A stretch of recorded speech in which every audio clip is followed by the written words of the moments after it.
আমার বেশ মনে আছে, বাবা খুব ভোরে বেরোতেন আর ফিরতেন সবার ঘুমাবার পর। না, প্রতিদিনই নয়, এই ধরুন মাসের 10 থেকে 21-22 তারিখ অবধি। বাড়িওয়ালার সামনে পড়াটা এড়াতেই এই ভোর 5টা-12টা অফিস। বাবা বেশ রাগী ছিলেন। আমরা বাবাকে ভয়ে কিছু প্রশ্ন করতে পারতাম না। পারলে নিশ্চয়ই জিজ্ঞেস করতাম, বাবা, তুমি রোজ অফিসের আগে, ছুটির পরে সংসদ ভবনের পাম ট্রিগুলোর নিচে অন্ধকারে স্যাঁতস্যাঁতে রাস্তায় বসে মাথা হেঁট করে কি ভাবো? কে তোমাকে সকালের নাস্তা বানিয়ে দেয় বাবা? কোনো দিন লাঞ্চ কি করো কখনো? বাড়ি ভাড়া দেয়ার তারিখ উত্তীর্ণ হলেই আমরা 2 ভাই গিয়ে দাঁড়াতাম বাড়িওয়ালার সামনে করুণ মুখ করে। উনি গলে যেতেন। এই হঠাৎ করুণ মুখ করার ব্যাপারটা আমরা বেশ ভালোই রপ্ত করে ফেলেছিলাম সে বয়সেই।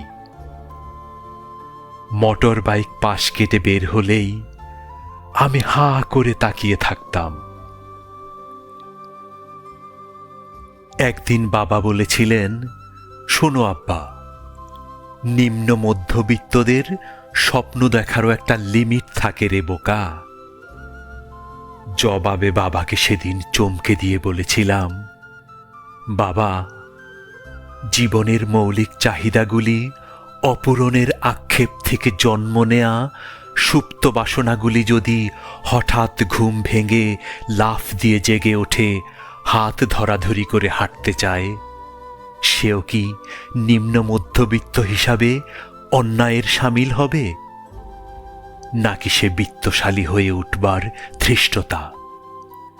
বলেই ভাবলাম, কি যে সব ভুল ভাল বকে ফেললাম বাবার সামনে।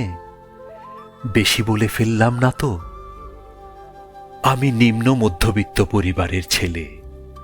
শিক্ষা, সততা আর আদর্শই যাদের একমাত্র সম্বল, তাদের অন্তত বাবার মুখের উপর এমন বাগ্মিতা মানায় না।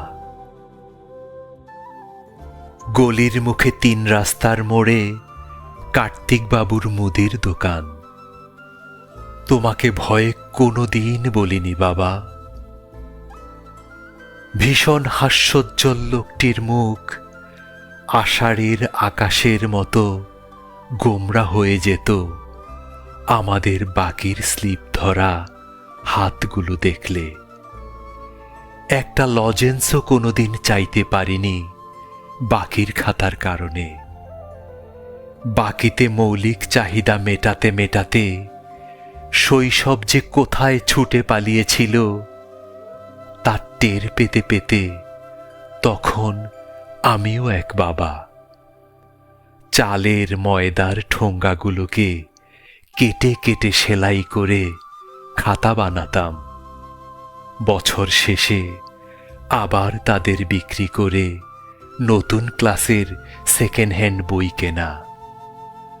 নতুন বই কেনার কথা তো কশ্চিন কালেও ভাবতে পারিনি। আমিষবিহীন পেঁপে ভাজি, আলুর ঝোল, বেগুন ভর্তা খেয়ে খেয়ে কত দিন রাত পার করেছি। অন্য কিছুর চড়া আঁচে আমাদের বাজারের ব্যাগ জ্বলে যেত সে সময়। অন্য কিছুর সামর্থ্য ছিল না বলে ঈদের পরবে কদাচিৎ জুটেছে 2 পে ফার্মের মুরগি।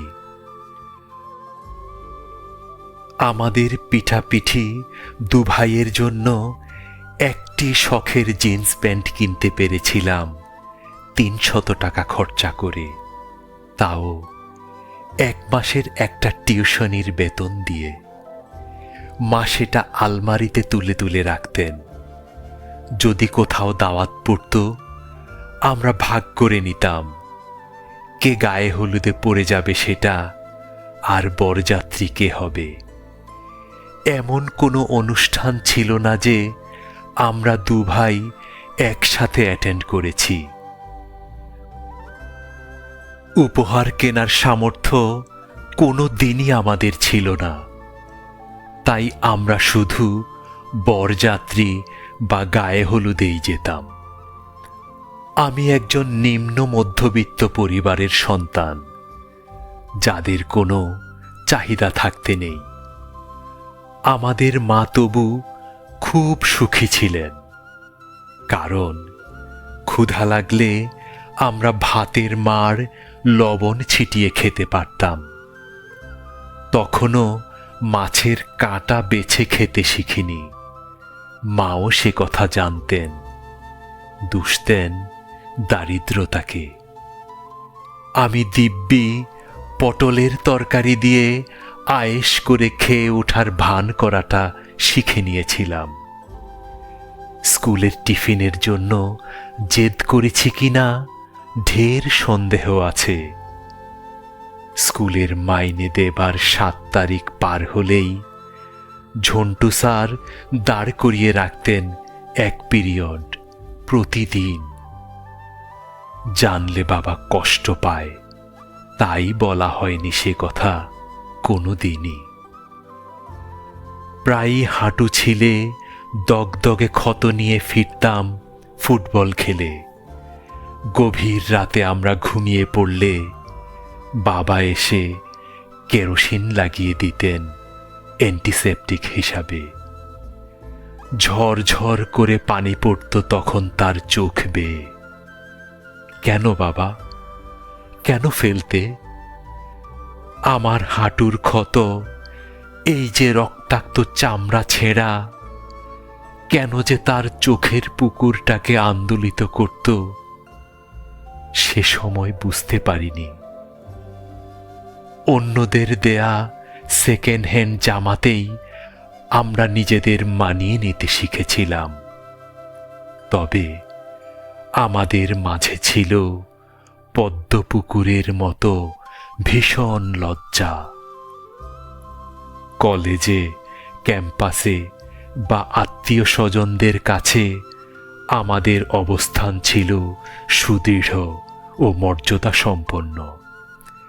বাইরে থেকে দেখে বোঝার উপায় ছিল না আমাদের ভেতরের দৈন্যদশা, কারণ শিশুবেলা থেকেই আমাদের দুটো শিক্ষা দেয়া হয়। 1, আমরা নিম্ন মধ্যবিত্ত পরিবারের সন্তান, আর 2, আমরা সম্ভ্রান্ত পরিবারকে ধারণ করি। আমাদের বুক, পেট, তলপেট, উদর, বৃহদান্ত্র, ক্ষুদ্রান্ত্র সব ক্ষুধার তাড়নায় ফেটে ছিন্ন ভিন্ন হয়ে গেলেও আমাদের মুখে সব সময় চাঁদের হাসি লেপ্টে থাকবে। আমাদের মুখে সব সময়ই চাঁদের হাসি লেপ্টে থাকত, সব সময়ই চাঁদের হাসি লেপ্টে থাকত।